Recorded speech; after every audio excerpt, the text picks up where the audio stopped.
Hi Ivies, welcome to Behind the Scenes with Ashley and Toya. Hi guys. So today we will be exploring the topic of healing from trauma without shame. And that's a huge topic because most persons today have gone through some sort of trauma, you know what I mean? And then we have to be thinking about what other people think when we're going through the process of, just recuperating from whatever has affected us. We wanted to dive back a bit in terms of our platform. So yes, it's woman empowerment, it's woman led, it's women supporting women, but I think we all have traumas from our past that affects the way how we see business, how we do business, and how we believe in terms of the opportunities what are there. And sometimes we are our own restriction because of our past trauma and how we realize opportunities. So we want to dive back a bit to talk about those traumas and also how we treat with others. To unpack it here on Ivy Experience platform so that we can finally move forward and move to bigger and better things. Okay guys, so the thought of the day is I'm allowed to heal at my own pace without apology.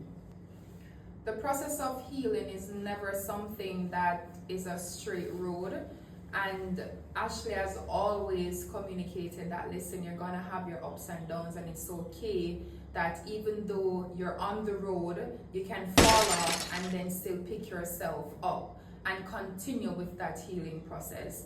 And I want to hear her perspective more because I think she expressed it so much better. So I would love for her to talk more about the healing process. That is not true. She's just shying away from the I am still healing, so I don't think I'm the best one to talk about anything. Everybody talks about staying in your lane these days, and healing is no different. You get me? You can't look at somebody else's process and say, oh, I should be there or I want to be there. Everybody's journey is gonna look different. You will be on a trajectory and you're doing so well and then you fall off and you have to start from scratch, or sometimes you can put it together and do it again, but not because you're not consistently doing well doesn't mean that you're not healing. Because when you end up in the pitfalls, in the low areas of your healing process, you really do learn from it, and then you get up back and you get up stronger.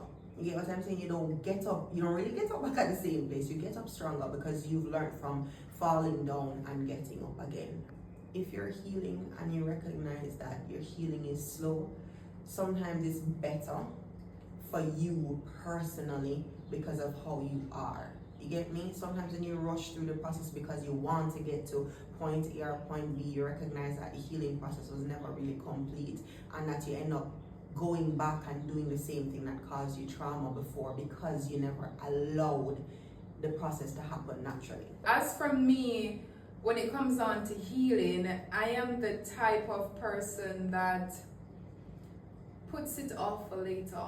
It's never the best thing to do, but I try to deal with my issues in tiny fragments, which can extremely lengthen the healing process. And sometimes the rush of pain hits you because you forgot. When I shelve my pain, it's shelved. It's shelved until there's a trigger, and then everything rushes to the surface and I'm forced to address it.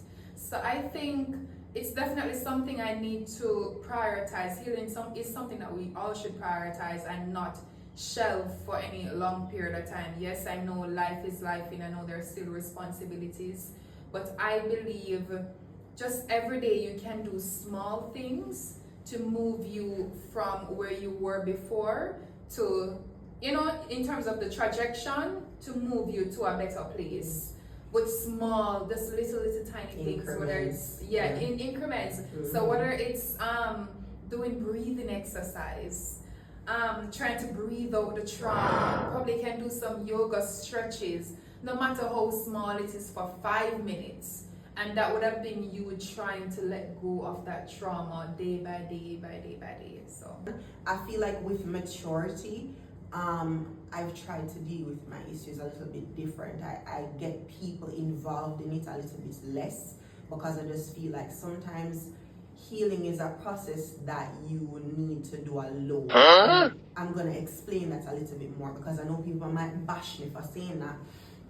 But you see, when too many people are involved in a process, they push you and they pull you all over the place in trying to tell you what to do and what worked for them and how you should go about it. And sometimes it distorts your process because I feel like when you heal on your own, when you've completed that process, there's no looking back. But when you make decisions because people tell you and because people have pushed and prodded you, you keep looking back and saying, what if? Yeah, so I think we can dive into strategies or coping mechanism for healing. Let me talk about it. We had a thing with tattoos. Oh no! We had a thing with tattoos. We had a thing with hair. I think we went through so many different phases.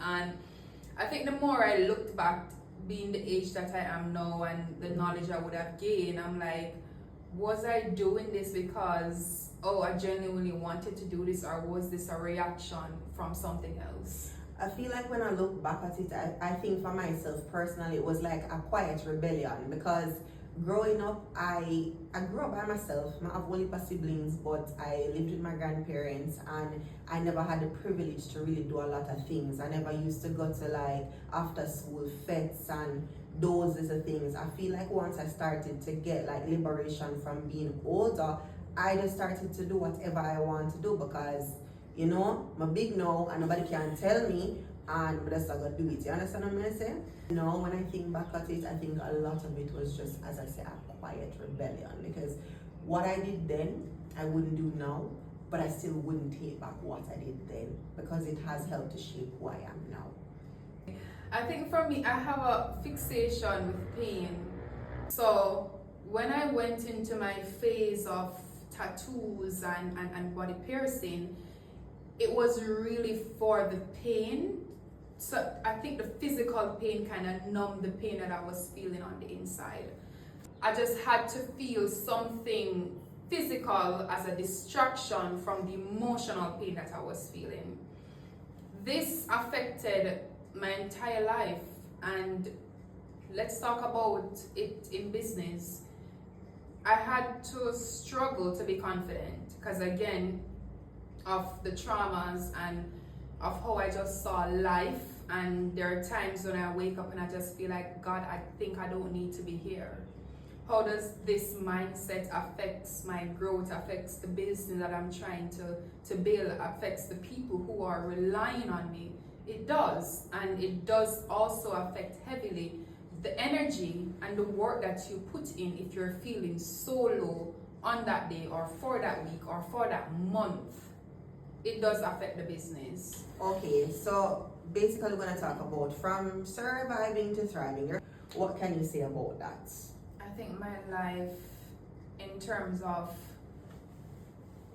who I've chosen to be in my life, right now it's looking extremely beautiful and colorful because of the kind of people and what they add to my life in terms of the value and lessons that they have brought to me. And so I am constantly, and Ashley can tell you, I'm constantly looking for something to do, to study. Like every minute in a school, legit, I am that friend who you can ask anybody about, and I'm constantly trying to learn something or do something. And I believe that came from trauma of and also failures and how it felt and how persons around you acted when you had failed. And for me, I still to this day haven't recovered and learned how to properly deal with failure. So I have an extreme fear of failure. So I'm constantly pushing myself. I've always told persons that my brain is not the brain that clicks one time when you read something. I have to do it several times for it to stick. Because I know that I have to put in twice, sometimes 3 times the work that one person would put in. Because her brain, She just reads something one time. Oh my God, like the jealousy I have for these people, they just read something one time and bloops. It just stay and I don't know, my short-term memory just not. I have to probably talk to God about that or I don't know. But you know what? I'm so jealous of your dedication because you look at it as, okay, because I don't catch this thing one go, let me keep at it. And I love that about you. I think you're resilient and you're determined. Anything you say you're gonna do it. It don't matter if it take you a week, 10 weeks, a year, it's gonna get done. And that's something that I really admire about her as my friend. So when she speaks, she touches that little sensitive spot there that would just make you want to ball down the place, and I just can't deal with her. I don't like talking to her. That can't be true because she's here having a whole talk session. Right? She's a very expressive person, and she always finds the right words, and I just love it. I love it about her. Like, she knows what to say. Even with posting videos and stuff like that, I was like, Ashley, just write the caption. Just somebody caption because you have a way with words, and I believe that is her superpower. And she can convince anybody of anything. She can just talk up a storm. That's just always has been her power. It is her power. Success for us. We're here today. We have found Ivy Experience. Prior to that, we did Amor Mode. And we have tried a series of different things, and yes, they didn't mature to what we wanted it to be and it to look like, but I can't sit here and say it wasn't a learning experience. I can't sit here and say that though it didn't manifest it into what we wanted it, that we didn't take lessons learned from that and implemented it right now into Ivy Experience and forming this community. Okay, so this will wrap up Ivy Talks. So we'll be having more one-on-one, more back and forth, more dialogue about experiences, about trauma, about women in business, and about moving forward and just measuring success differently. Bye for now. It's been rich.